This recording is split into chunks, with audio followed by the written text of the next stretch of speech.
Kata-kata ta'zim wal ikraman saya kepada Walidi selaku pimpinan Daya An-Nur Al-Aziziyah beserta dengan keluarganya. Dan kata-kata ta'zim wal ikraman saya kepada Dewan Guru yang mengajari siang maupun malam, yang laki-laki maupun perempuan. Dan kata-kata ta'zim wal ikraman saya kepada Dewan Juri yang arif lagi bijaksana, yang telah menilai saya dengan seadil-adilnya.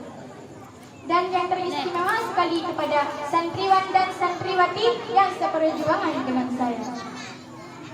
Jalan-jalan ke Surabaya, makan durian di rumah ayah, ketemu lagi sama saya di pesantren An-Nur Al-Aziziyah. Kaum muslimin dan muslimat yang dirahmati oleh Allah, pada malam yang sangat berbahagia ini, izinkan saya menyampaikan sebuah syarahan singkat yang berjudul Kematian. Masyarul muslimin rahimakumullah. Kematian merupakan suatu kepastian yang akan dialami oleh setiap umat manusia yang hidup di dunia ini bersama dengan keluarganya.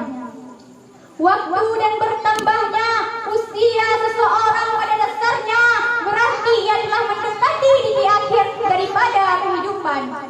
Pasti akan sampai juga pada ajalnya, karena Allah tidak menjadikan seorang pun makhluk yang abadi di dunia ini. Sebagaimana Allah berfirman dalam kitab suci Al-Quran, A'udzu billahi minasyaitonir rajim.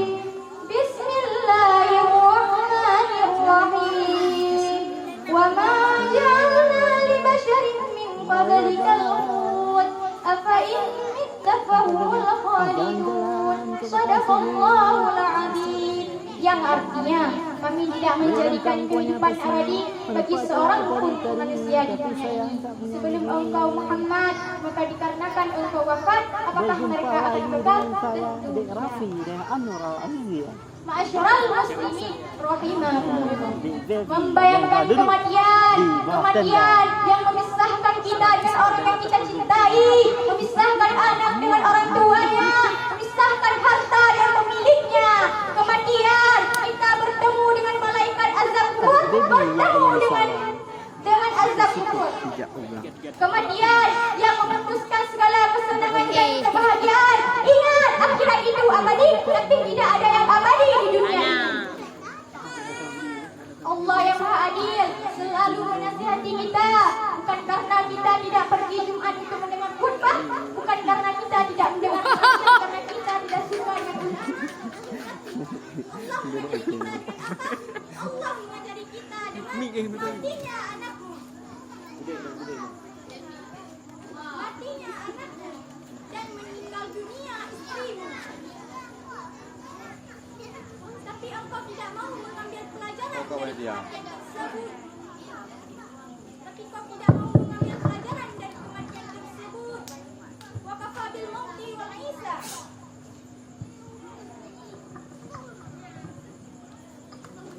Wa kafa bil mauti wal hisab. Cukuplah kematian yang menjadi nasihat. Kematian, nasihatnya tidak bertinta dan tak berpena. Nasihat yang diam tetapi memiliki beribu-ribu bahasa. Tetapi mengapa engkau tidak mau mengambil hikmahnya? Kau tetap juga rakus dan tamak. Kau kejar dunia bagaikan mengejar fata morgana. Kau sangka air bisa menghilangkan dahaga, tapi semakin kau telan semakin kau haus, semakin kau telan semakin kau kering, dan semakin kau telan semakin kau hampa. Kematian mengejar kita. Aina ma taqumu, bukan kita yang mengejar kematian.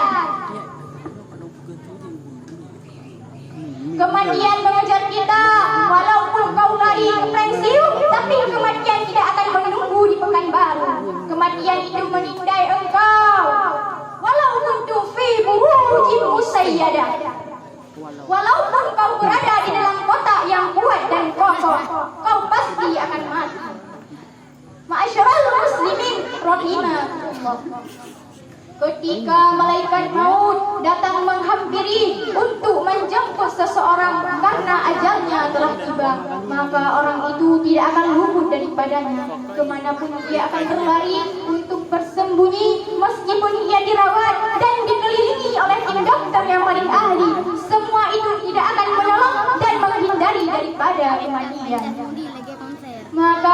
itu menghembus nafas yang terakhir kalinya, ia pun mengakhiri kehidupannya dengan riang gembira. Sedangkan keluarga yang meninggalkannya meneteskan air mata karena merasa kehilangan orang yang sangat dicintai.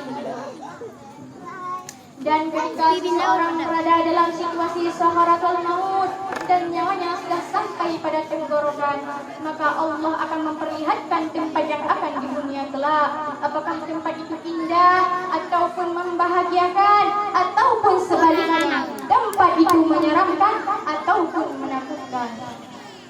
Maka sebelum kita meninggal, memperbanyaklah amal salih dengan memperbanyak sedekah, baik secara terang benderang maupun rahasia.